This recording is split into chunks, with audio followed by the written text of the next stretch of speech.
네, 안녕하세요. 여러분을 환영하고 여러분에게 환영받고 싶은 국어왕 환영쌤입니다. 네, 박수 한번 주세요. 네, 오늘은 여러분들과 함께 비문하기 어려운 3가지 이유를 만나보도록 하겠습니다. 자, 사실 이걸 왜 알아야 되냐면 지피지기면 100점 뭐다? X. 맞아요. 사실 지피지기면 적을 알고 나를 알면 100점, 100번 싸워도 이길 수 있다. 이렇게 얘기하는 말들이 있는데 원래 원문에서는 지피지기면 100점 불태라는 말이 있거든요. 사실 100번 싸워가지고 다 이기는 건 적도 준비를 굉장히 잘할 테니까 불가능에 가까워요. 그런데 그래도 준비를 잘하면 설령 패했다고 하더라도 다시 일어날 수 있다 없다? 있다. 그런 측면에서 열심히 자신이 할 수 있는 모든 것을 다해서 준비를 하겠다는 것이죠. 우리는 비문학을 공략해야 됩니다. 근데 공략하기 위해서는 비문학을 일단 알아야 돼요. 그리고 왜 어려운지 안다면 그 약점과 강점을 공략해서 저 비문학을 마침내 정복할 수 있다는 거죠. 자, 그러면 지금부터 한번 알아보도록 할게요. 일단 비문학 이름부터 한번 알아보도록 하겠습니다. 이 비자가 무슨 비자인 줄 아세요? 안일 비자예요.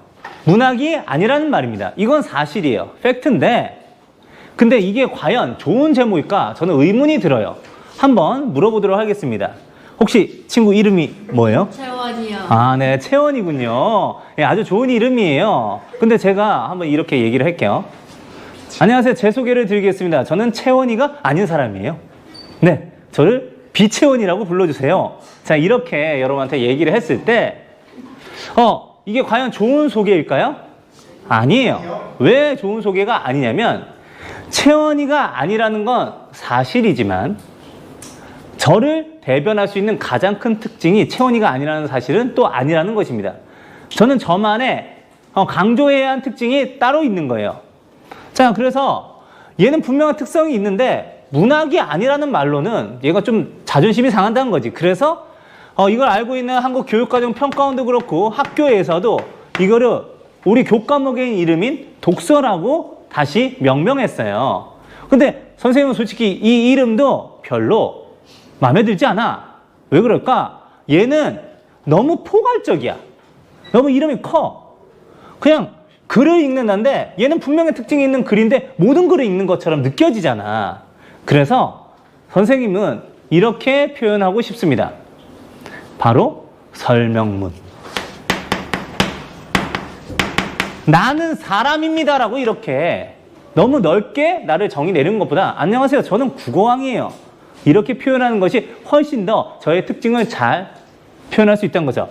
이 설명문은 무슨 글이에요? 어떤 특징을 가지고 있어요? 바로 설명하는 글입니다. 근데 얘는 기본적으로 정보 전달을 목적으로 하고 있고요. 이걸 바탕으로 그 대상이나 개념에게 독자가 이해하도록 돕는 글이에요. 그렇다고 하면 굉장히 쉬워야 합니다. 자, 설명문이 어려우면 되겠어요? 안 돼요.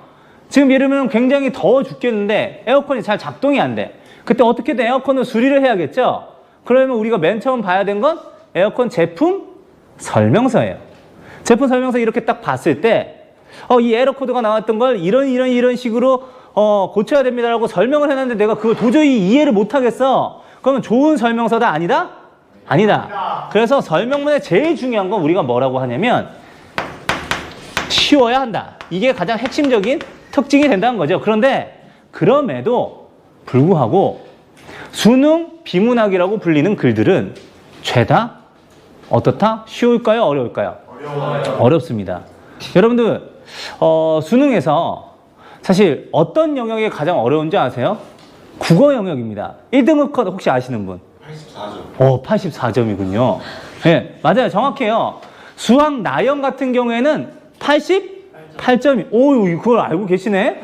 네, 근데 수학 나형보다도 오히려 국어 영역이 더 낮아요. 그만큼 제일 어려웠다는 건데 그 이유가 바로 뭐냐면 수능 비문학이 있습니다. 비문학에서 가장 대표적으로 어려웠던 지문을 한번 소개를 하자면 저번 2019학년도 수능에선 바로 그 동서양의 우주론과 그리고 과학 중에 천문학이 결합된 지문이었어요. 그 중에서 31번 문제는 극악의 난이도를 자랑을 했었는데요. 거기 보기의 제시문에 만유인력에 대한 설명까지 추가로 제시가 돼서 거기 시험을 치르는 사람들로 하여금 멘탈 붕괴를 일으켰습니다. 정답률 몇 퍼센트면 18%.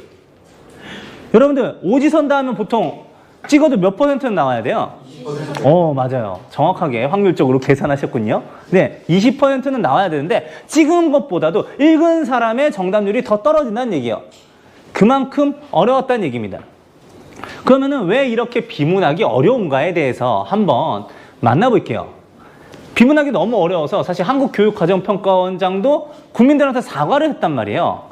근데 또 어렵게 출제 안 한다고 3월 달에 올해 3월 달에 다시 얘기를 했지만 세상에 어떻게 될지 모르거든요. 우리는 만반의 준비를 다 해야 됩니다. 자, 그래서 여러분들과 함께 비문학이 어려운 3가지 이유를 지금부터 정확하게 한번 만나보도록 하겠습니다. 자, 비문학이 어려운 첫 번째 이유를 여러분들하고 얘기를 해볼게요. 일단 비문학은 굉장히 다양한 종류의 지문으로 구성되어 있는데 얼마나 다양한 종류의 질문으로 구성되어 있는지는 선생님 조금 이따 얘기하고 한번 우리 친구들한테 물어보도록 하겠습니다. 저기 우리 멀리 있는 우리 기은이한테 한번 제가 질문을 해보도록 할게요. 우리 기은이는 혹시 좋아하는 분야가 있나요? 방송이군요. 참 처음 알았습니다. 그런데 그것과 관련된 그 분야와 관련된 글을 많이 읽어요? 가끔씩. 가끔씩 읽는군요. 그러면은 그래도 읽는 편이니까 만약에 지문에 이것과 관련된 분야의 정보가 이렇게 제공된 설명문에 나왔다고 하면 그래도 다른 사람보다 좀 수월하게 읽어낼 수 있겠네요. 그럼 혹시 싫어하는 분야나 아니면 조금 어려워하는 분야 있습니까? 과학. 네, 과학이군요. 예, 문과 학생들이 많이 과학을 부담스러워 하긴 하죠. 이런 얘기를 여러분한테 말씀드릴게요. 우리 모두에겐 적성이란 게 있습니다. 내가 좋아하는 것도 있고 내가 잘하는 것도 있어요. 그런데 그런 반면에 내가 싫어하는 것도 있고 어려워하는 것도 있죠. 사실 수능에서 여러분들을 취향 저격해서 여러분이 좋아하는 글만 제시를 해주면 땡큐인데 수능은 다양한 종류의 지문을 무작위로 제시를 한단 말이야. 그 중에서 내가 싫어해서 어려워할 수밖에 없는 경우도 있다. 그런 지문이 제시되는 경우도 있다. 어떤 것들 있는지 한번 선생님이 쭉 나열을 해보도록 할게요. 자, 먼저 인문과 관련해가지고 역사, 철학이 있고, 자, 사회와 관련해서 사회와 문화, 정치, 법, 경제, 자, 그리고 언어와 예술, 과학, 기술, 이렇게 정말 많은 분야가 있어요. 세부적으로 들어가면 더 많아요. 그런데 이 중에서 내가 힘들어하는 분야의 글도 있다는 거. 그래서 비문학이 어렵다는 겁니다. 첫 번째 이유는 이렇게 말씀을 드렸고요. 두 번째 이유는 지문이 길어요. 자, 긴 지문에 대해서 한번 말씀을 드려보도록 할게요. 짧은 지문하고 긴 지문 중에 긴 지문이 더 어려운 이유는 뭘까? 여기에 정보량이 더 많기 때문입니다. 그리고 정보량이 많아지면 많아질수록 이 글을 전개하는 구조도 훨씬 더 복잡해져요. 그렇잖아요. 여러분들 2016학년도까지만 해도 비문학은 결코 긴 글은 아니었어요. 보통 한 페이지 내에서 지문하고 문제가 거의 다 있었습니다.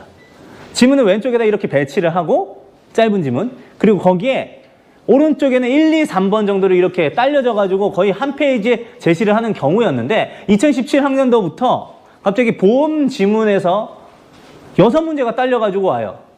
당연히 문항이 많이 딸릴 만큼 물어보는 내용도 많은 지문을 가지고 왔기 때문에 합쳐가지고 2페이지가 넘어갔어요. 그럼 그렇다면 긴 지문을 차라리 차근차근이라도 읽어낼 수 있으면 참 좋겠는데 이거를 우리가 80분이라고 하는 한정된 시간 속에서 풀어야 된다는 게 사실 우리에게는 더 큰 부담으로 작용하는 것입니다. 즉 한정된 시간, 즉 정확하고 빠르게라고 하는 2마리 토끼를 다 잡아야 된다는 거 부담이 아닐 수가 없죠. 이렇게 비문학이 어려운 3가지 이유를 여러분하고 만나봤는데요. 어려울만 하죠. 하지만 걱정하지 마세요. 바로 여러분에겐 국어왕 환영쌤이 있으니까. 자, 그러면 이제 여러분하고 비문하기 어려운 이유 3가지를 만나봤는데 여기에서 멈추면 안 되겠죠? 이거를 공략하는 방법을 조금 있다가 알려드릴게요. 잠깐만 기다려주세요. 여러분들이 있기에 서울 36은 행복합니다.